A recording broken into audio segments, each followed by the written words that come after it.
মার্কিন president Donald Trump আবারও বিশ্ব রাজনীতিতে আলোচনার কেন্দ্রবিন্দুতে, কারণ এবার ফাঁস হয়ে গেছে যুক্তরাষ্ট্রের একটি গোপন সরকারি নথি থেকে, যেখানে প্রকাশ পেয়েছে তার প্রশাসন প্রায় $1.8 বিলিয়ন বিদেশি সাহায্যের তহবিলের বিশাল অঙ্ক সরিয়ে নিতে যাচ্ছে একেবারে। আমেরিকা ফার্স্ট নীতির অধীনে এই বিশাল অঙ্ক সরিয়ে নেওয়া হচ্ছে, কিন্তু কোথায় এই টাকার গন্তব্য? এই প্রশ্নের উত্তর মেলাতে গিয়ে জানা গেছে কোনো মানবিক সহায়তা নয়, বরং যুক্তরাষ্ট্রের কৌশলগত স্বার্থ রক্ষা ও রাজনৈতিক প্রভাব বিস্তারের প্রকল্পে খরচ করা হবে এই টাকা।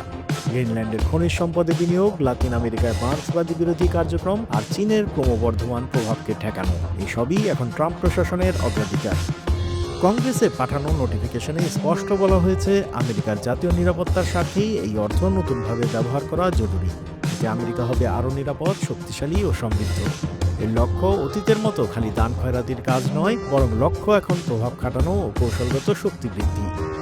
এই পরিকল্পনার আওতায় $400 মিলিয়ন যাবে ইউরোপে, বিশেষ করে ইউক্রেনের জ্বালানি নিরাপত্তা এবং গ্রিনল্যান্ডে অর্থনৈতিক উন্নয়ন ও পরিবেশ সংরক্ষণ প্রকল্পে। অবশ্য গ্রিনল্যান্ডের প্রতি ট্রাম্পের আগ্রহ নতুন কিছু নয়। 2019 সালেই তিনি প্রকাশ্যে বলেছিলেন যে গ্রিনল্যান্ডকে যুক্তরাষ্ট্রের নিয়ন্ত্রণে আনার ইচ্ছা আছে তার। কারণটাও অত্যন্ত স্পষ্ট, এই বরফাচ্ছন্ন দ্বীপে রয়েছে তেল, প্রাকৃতিক গ্যাস এবং আধুনিক প্রযুক্তির জন্য অপরিহার্য বিরল খনিজ সম্পদ, যা আগামী দশকে বৈশ্বিক শক্তির পাল্টে দেওয়া খেলায় গুরুত্বপূর্ণ ভূমিকা রাখবে। লাতিন আমেরিকার দিকে তাকালেও দেখা যায় একই কৌশল।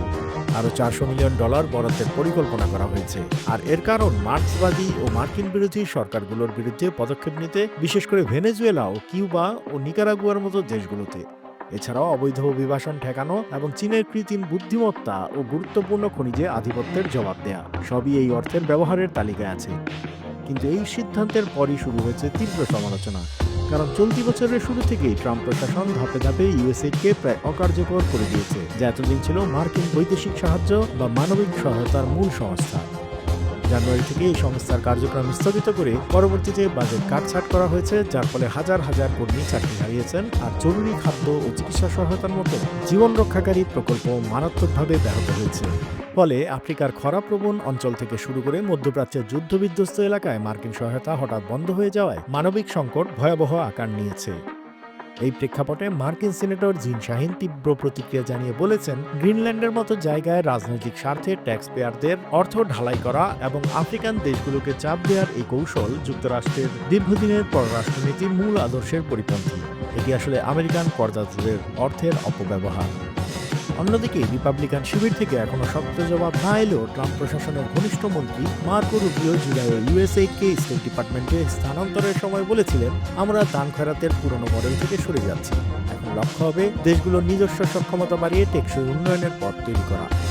আর এই বক্তব্য থেকে স্পষ্ট যে হোয়াইট হাউস আর মানবিক সহায়তার পুরনো ছাঁচে ফিরতে চাইছে না, বরং অর্থনৈতিক ও ভূরাজনৈতিক কৌশলকেই নতুন নীতি হিসেবে প্রতিষ্ঠা দিতে চাইছে। তবে সমালোচকরা বলেছেন, এই পরিবর্তন শুধু নীতিগত নয়, এটি বিশ্ব রাজনীতিতে মার্কিন প্রভাবের ধরনই পাল্টে দেবে। যেখানে একসময় আমেরিকার সফট পাওয়ার ছিল খাদ্য, চিকিৎসা ও মানবিক সহায়তার মাধ্যমে বিশ্বকে কাছে টানা, সেখানে এখন দেখা যাচ্ছে কাঁচামাল, প্রযুক্তি আর ভূ রাজনৈতিক খেলার কড়া বার্তা। বিশ্ব এখন যুদ্ধ, অভিবাসন সংকট আর জলবায়ু বিপর্যয়ে জর্জরিত। তখন আমেরিকার এই আমেরিকা ফার্স্ট কৌশল কি শক্তির নিরাপত্তা দেবে, নাকি নতুন করে বাড়াবে বৈশ্বিক উত্তেজনা?